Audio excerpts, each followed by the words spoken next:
올해부터 혼인 출산 지원을 위해 혼인 신고일 전후 각 2년 또는 자녀의 출생일로부터 2년 이내에 직계 존속으로부터 증여받는 재산은 최대 1억 원까지 증여세 과세가액에서 공제합니다.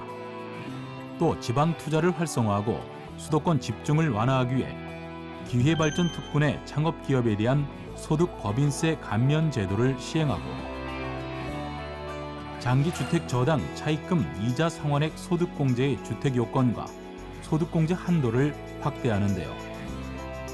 이 밖에도 2024년 알아두면 좋은 주요 세법 개정 내용 지금 알아봅니다.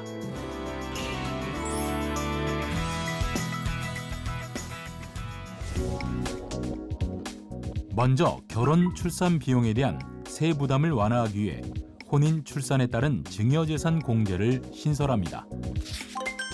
혼인 신고일 전후 각 2년 또는 자녀의 출생일로부터 2년 이내에 직계 존속으로부터 증여받는 재산은 최대 1억 원까지 증여세 과세가액에서 공제하는데요.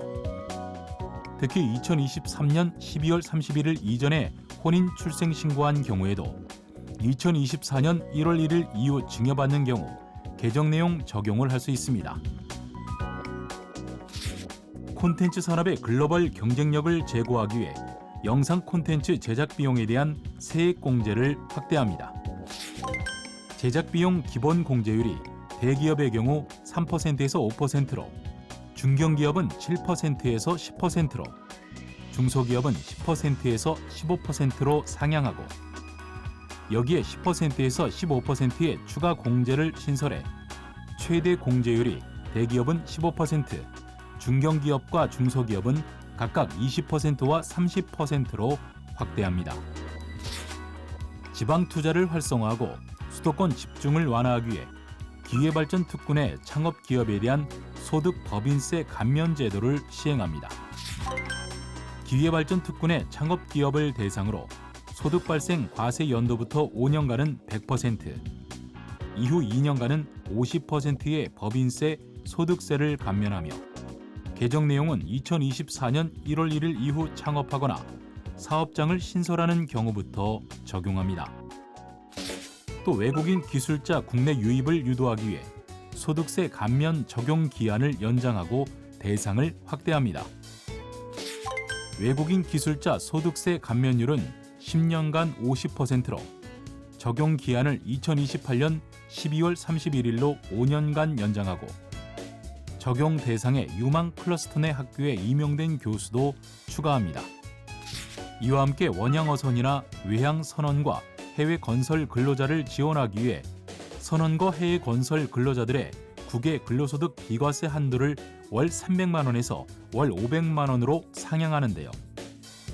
또 청년, 노인, 장애인, 경력 단절 여성 등 고용 취약계층의 중소기업 취업을 유도하기 위해 중소기업 취업자에 대한 소득세 감면 적용 기한을 2026년 12월 31일까지로 3년 더 연장하고 대상 업종의 컴퓨터 학원 등을 추가합니다. 아울러 민간주도 R&D 역량 강화와 기술 개발 유인 제고를 위해 직무 발명 보상금 비과세 한도를 연 500만 원에서 연 700만 원으로 상향하는데요. 다만 사용자인 개인 사업자와 그 친족 관계에 있는 자, 법인의 지배주주 등 그와 특수관계에 있는 자가 받는 직무 발명 보상금은 비과세 대상에서 제외합니다. 이 밖에도 이의 신청, 심사 청구, 조세 심판 청구 등 조세 불법 관련 소액 사건의 범위를 3천만 원에서 5천만 원으로 확대해 납세자의 신속한 권리 구제를 지원하는 것은 물론 서민과 중산층의 주거비 부담을 완화하기 위해 장기 주택 저당 차입금 이자 상환액 소득 공제에 주택 요건을 종전 기준시가 5억 원 이하에서 6억 원 이하로 종전 연 300만 원에서 1,800만 원이었던 소득 공제 한도를 연 600만 원에서 2천만 원으로 확대하는데요. 이때 공제 한도는 2024년 1월 1일 이후 이자 상환액을 지급하는 분부터 적용하며 주택 요건은 취득하는 분부터 적용합니다. 이상 알아두면 좋은 2024년 주요 세법 개정 내용을 살펴봤는데요. 올해부터 새롭게 적용되는 내용인 만큼 꼼꼼하게 확인해서 모쪼록 올해 세무 관리에 도움이 되길 기대하겠습니다.